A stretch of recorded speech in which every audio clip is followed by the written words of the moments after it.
So, what's the deal with the big yellow smile? Does this business know something that others don't? And what are these things covering the roof of his Pennsauken, New Jersey headquarters? This is a field of 1,500 solar panels, except they're on the roof instead of taking up valuable space on the ground. This is the vision of Scrub Daddy CEO Aaron Krause. He's found the secret of a business actually making money and keeping employees happy while operating a rapidly expanding company. Let him explain how he does it and the message he has for other businesses.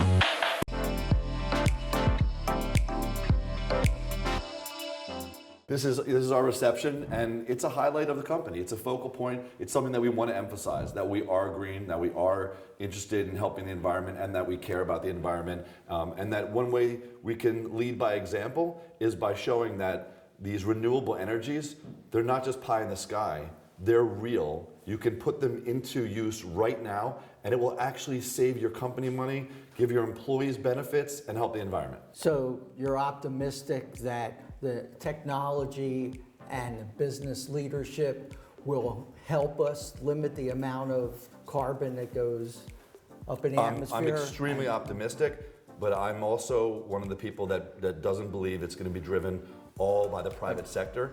The government needs to create incentives. So explain to me what this is. Well, this is the energy that we're creating here at Scrub Daddy. We have 1,500 solar panels on the roof. Guys, it is the 26th of August, 2021, and I thought it'd be fun to put a few solar panels on the roof.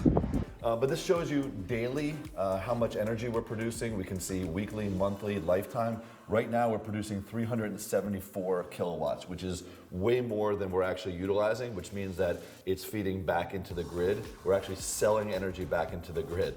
So we're powering all of Scrub Daddy's needs, and we're selling it back into the local market, and people are paying us for it. Lifetime production, we've actually made almost 2 gigawatts, which is a tremendous amount of power. We've pulled, just this month, 11,770 pounds of carbon out of the atmosphere. And lifetime, you can see we're over 2 million. It's just, again, we are having an impact not just on Scrub Daddy and on local, but on the environment as a whole. And there's no downside to this?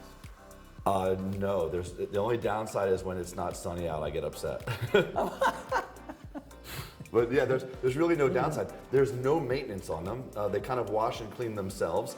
I've actually had no issues with them whatsoever. They just run. So Glenn, if you see here in our factory, in our warehouse, if you look up, you'll notice we insulated the roof. Why? Because this is heated and it's air conditioned. So when it's 95 degrees outside, all the employees are nice and cool around 70, and it's all done for free. The solar panel powers the entire air conditioning and the heating system, so we leave it on all the time. No wasted energy. No wasted energy. And people are comfortable and they work better, so it's another win. And the sun doesn't lose anything from it either. No, it's free. It's free. Yeah. It's hitting the earth anyway. And Glenn, Okay. This is the brains of the entire solar panel. So all those panels on the roof are feeding all that energy from 1,500 solar panels, come down here and here into these transformers. So these convert from DC to AC, which is what we use in the factory. All these converters here then take that power, put it in here, which sends it up and over, and that goes directly into our building and out into the grid. When they were putting this together and I saw how beautiful and how well organized, I said, wow, this industry has now come into its own. This isn't a fly-by-night where someone comes in and like plugs a couple things in. Look how perfectly detailed and organized this is. Every line is perfectly laid out. This is engineering, and this is solar engineering. And this is the level at which companies can expect when they go now to a contractor and say, I want to do solar on my roof. They're not going to have some, a bunch of wires hanging from the ceiling like the old days. Right. They're going to have this. Now, as far as dealing with the climate crisis, What can businesses do to contribute to the fight there? Because we're not getting a lot of progress politically. What can businesses do? Well, obviously, solar panel is one of them. Driving electric cars, I think, is another one. And then we have lots of recycling programs at Scrub Daddy, and I think everyone should be looking at ways to cut their carbon footprint. We do that all the time, thinking about different ways we can ship more efficiently, thinking about ways we can recycle our cardboard, thinking about ways we can recycle our foam. And it should always be a win-win. And that's what I try to do here at Scrub Daddy, is like, this makes it where we get to make money. So it's a win-win. So businesses should all look at that as, well, so we send our cardboard out and we get paid for it. So that's a win. We have a recycling program where customers send back their used Scrub Daddies and we recycle them, and we give a credit, a $2 credit to the customer for them to send back the Scrub Daddies, and then we send them to an industrial recycling facility where they burn them, they burn hotter than coal. And then and they actually power cement kilns that make roads, they make the cement for the roads. So businesses need to look at it in ways that are creative, that are revenue generating, and also give your employee perks. Now you also have a factory overseas in Europe. What is the difference between the way Europe is handling the climate crisis versus the US? I have a factory in Hungary, and it's run off of solar and it's run off of well water. So we have almost the same footprint that we have here, the same model, but they don't have enough room to have enough solar panels to power the entire business. So they still have to pull some power. We have a generator over there, a diesel generator. But Europe is much, much more progressive in terms of the way they look at the impact that businesses are having on the environment and putting in regulations to make sure those businesses incentivize, but a lot of them are regulations, and here in the US people don't like regulations so much. Remember, the earth is always going to be here. It's just us. We're going to eliminate ourselves by doing this. You know, you see what just happened in the climate in California and these horrible floods.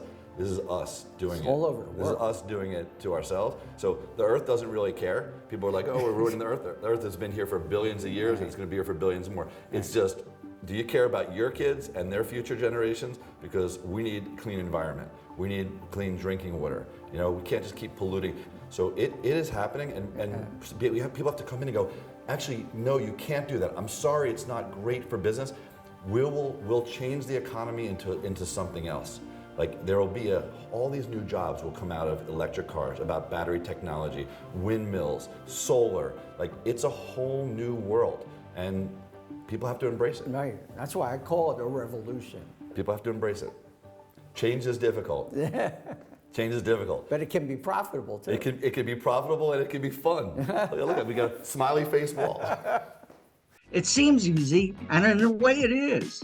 Take advantage of the free sunshine and government incentives to eliminate energy costs, help fight the climate crisis, and keep employees happy. As Aaron says, it's a win-win for now and for the future. Come on, business owners, join the renewable revolution. It'll pay off in so many ways.